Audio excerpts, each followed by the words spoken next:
माझा आवाज येतोय शेवटपर्यंत? व्यवस्थित येतोय? मी दिसते शेवटपर्यंत? गुंजन, 2 तासापासून तुझ्याशिवाय काहीच दिसत नाही. त्याचं उत्तर तुम्हाला आता मिळेल. मी दिसते शेवटपर्यंत? कशी दिसते? बाईला याच्यापेक्षा जास्त काय पाहिजे असतं? माझा आवाज येत असेल तर आपण सगळे मिळून पहिल्यांदा सरांना वाढदिवसाच्या शुभेच्छा देऊ. सगळ्यांनी एकदा जोरदार टाळ्या वाजवा त्यांच्यासाठी.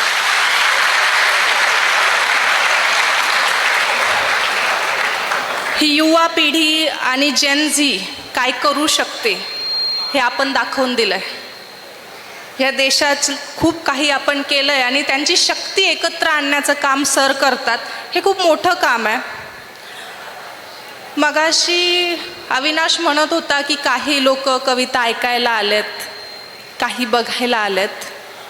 मला खात्री आहे तुम्ही कविता ऐकण्यासाठीच आला आहात. बघण्यासाठी आला असणार तर तुम्हाला एक किस्सा सांगते. एका महाविद्यालयात गेले होते. ज्युनियर कॉलेज होतं सर.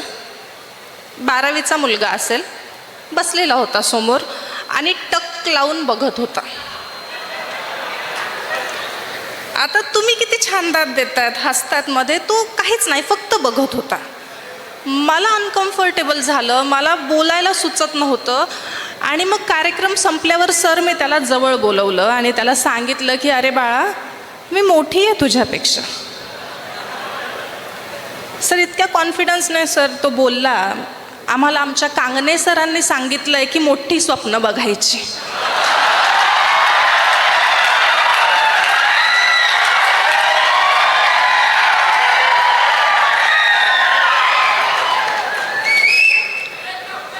बऱ्याच ठिकाणी असं होतं ना की बरीच नजरा खेळलेल्या असतात.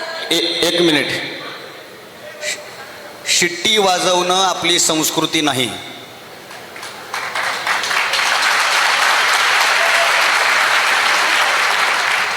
पण कार्यक्रमात शिट्टी वाजवायला काय हरकत नाही.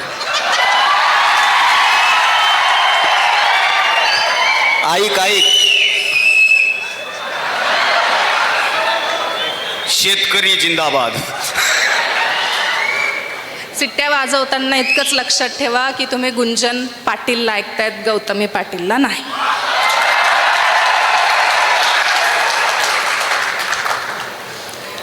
तर बऱ्याच कार्यक्रमांमध्ये असं होतं सर की काही लोक टक लावून बघत असतात. मग 2 ओळी लिहिला की इतका रोखून पाहू नको रे, मी अशी वितळणार नाही. हे जवळजवळ सगळ्याच पोरी म्हणू शकतात प्रत्येक मुलाला की इतका रोखून पाहू नको, मी अशी वितळणार नाही. माझ्या डोळ्यात घनदाट जंगल आहे, तुला रस्ता कळणार नाही.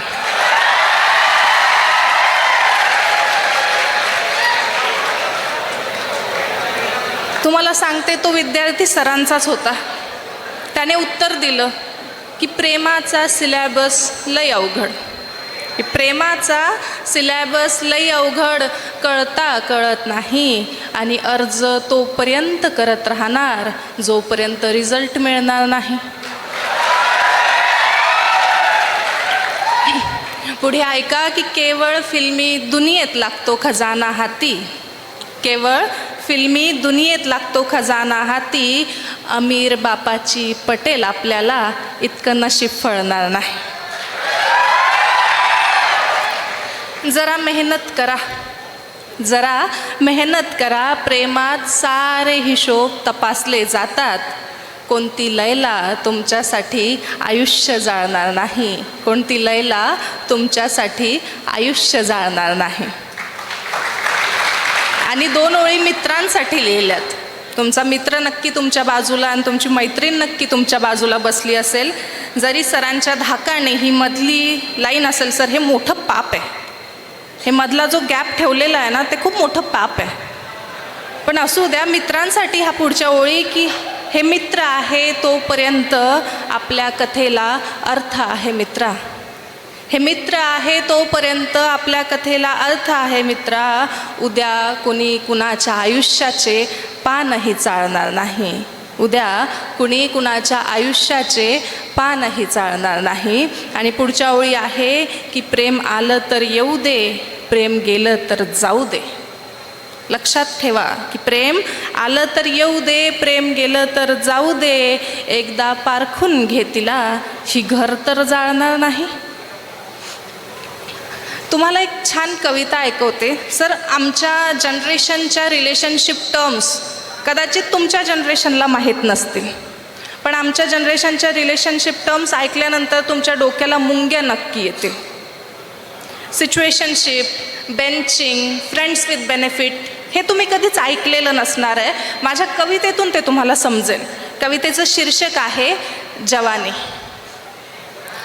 कवितेचं शीर्षक आहे जवानी.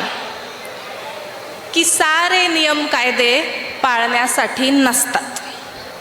सारे नियम कायदे पाळण्यासाठी नसतात आणि वडीलधाऱ्यांचे सल्ले अर्धे खोटे असतात. हे तुम्हाला कोणीच सांगणार नाही की वडीलधाऱ्यांचे सल्ले अर्धे खोटे असतात. आयुष्य एक समुद्र आहे, लाटा मोजून चालणार नाही.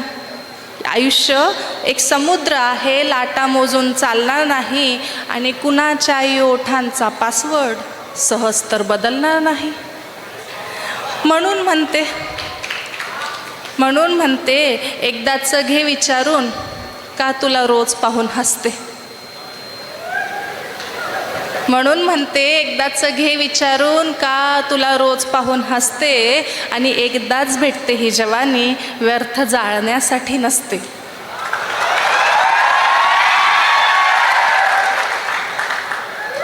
प्रेमाची आता रीत बदलली. प्रेमाची आता रीत बदलली. कालच एका रांझ्याने हीर बदलली. तू कुठं आता व्हिंटेज निखळ प्रेमाची वाट पाहतो. आता रोमिओ खुद जुलिएटसोबत सिच्युएशनशिपमध्ये राहतो.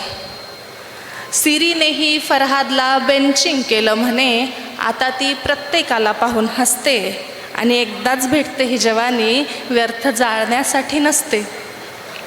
घे मनावर दे दाखवून, तू काय रीज आहे. घे मनावर दे दाखवून, तू काय रीज आहे. असेल ती हॉट बॉम्ब सेक्सी, तू ही कोल्ड स्टोरेज फ्रीज आहे. किती दिवस रेड फ्लॅगचा विचार करत बसणार. तिचं घोस्टिंग सुरू आहे आणि हे तुला कसं दिसणार.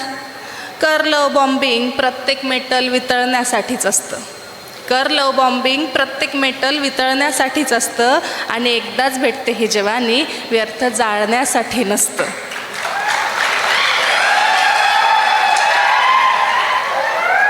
प्रेम, लव, इश्क, मोहब्बत सारा आता सेम आहे. की प्रेम, लव, इश्क, मोहब्बत सारा आता सेम आहे. आणि जो करेल ऑर्बिटिंग त्याच्याच हातात गेम आहे.